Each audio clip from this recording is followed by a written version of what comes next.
El día de hoy yo voy a hablar de la historia de la corrupción en el Perú. La corrupción en el Perú creemos que es un tema actual, sin embargo ha estado a lo largo de toda nuestra historia y ha ido desarrollándose con nosotros.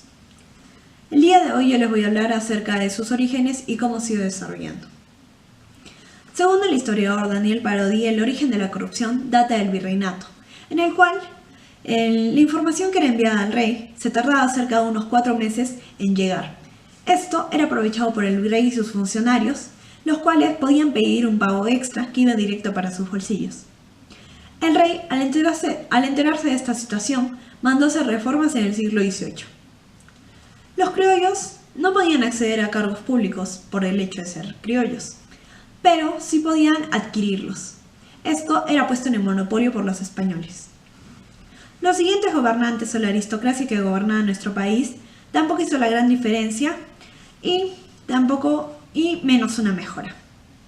En cambio, llegó un momento de la peor crisis de corrupción hasta ese momento, el boom guanero. Los consignatarios inflaban los costos y empeoraron la deuda interna de nuestro país. Se empeoró la deuda externa con la construcción de los ferrocarriles e hicieron su aparición Dreyfus y Henry Haynes, prófugos de la justicia de Estados Unidos por estafa. Para construir el ferrocarril se presentaron diversos problemas de sobornos y extorsiones hacia el Estado. Posteriormente se presentó la Ley de Consolidación en el gobierno de Ramón Castilla, y él lo creó con el fin de que el gobierno pague al Estado. Esto fue aprovechado por su sucesor, Rufino Echenique, quien aprovechando esta ley pagó exorbitantes sumas de dinero a sus allegados. En este gobierno se robó tan descaradamente que la gente exigió su renuncia con tan solo 2 años al poder en principios de 1855. Luego, su siguiente presidente de nuestro país se vio en la difícil tarea de gobernar sin gente honrada a su alrededor. En el siglo XIX, Manuel González Prada expresó: "El Perú es un organismo enfermo, donde se pone el dedo salta la pus". El personaje criticaba cómo era la política de nuestro país, y nos podemos dar cuenta que 130 años más tarde, la situación no ha cambiado mucho. Haciendo un salto temporal, vamos a los últimos 30 años de nuestro país. Empecemos con Alan García.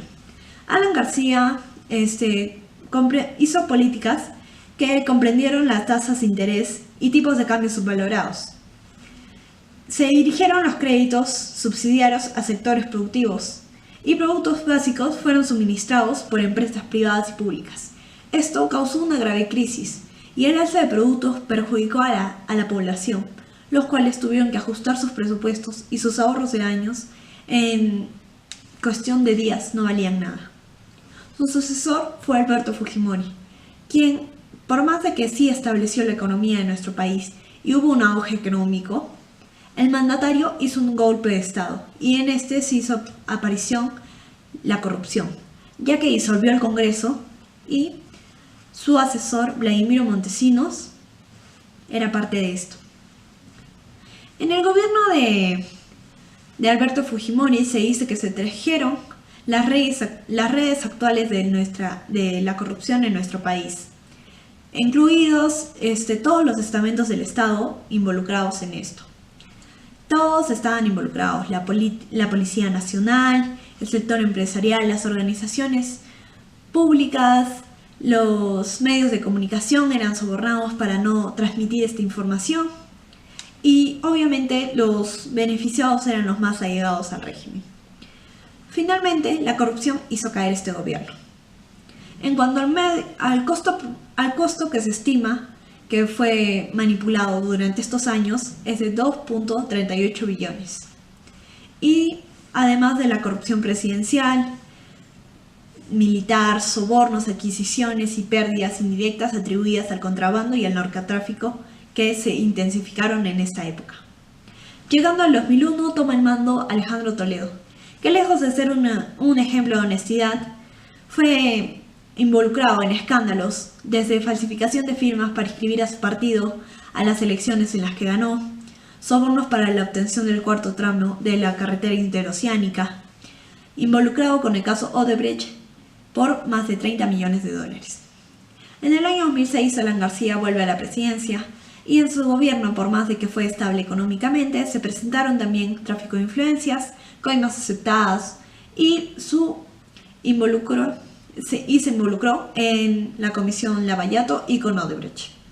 Ollantaytamala, el siguiente en la lista, estuvo en la mira junto a su esposa, Nadine Heredia, ya que ellos contaban con unas agendas en las que se anotó todos los pagos de Odebrecht para el financiamiento de las campañas presidenciales a las que se presentó.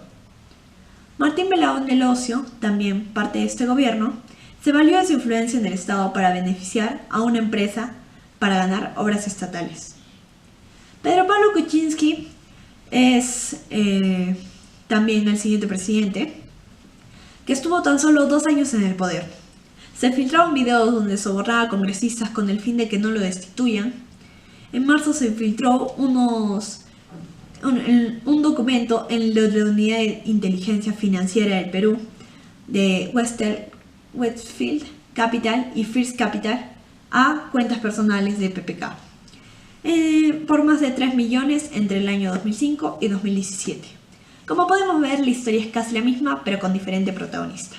Actualmente Martín Vizcarra es nuestro presidente y él ha establecido una política de cero corrupción y parece que tiene toda la intención de que se disminuya la corrupción en todos los estamentos del Estado. La población actual no confía ni en los gobernantes, ni en los alcaldes, ni en los fiscales, y menos en los presidentes, con 3 expresidentes procesados y uno que se suicidó antes de la prisión preventiva. Vemos cómo se manipulan las situaciones para que las cosas no prosperen, porque eso obviamente no los beneficiaría. La nueva generación de peruanos tenemos la obligación de buscar terminar la corrupción, sea inculcando un ideal de cambio en la cultura y en la educación. Gracias.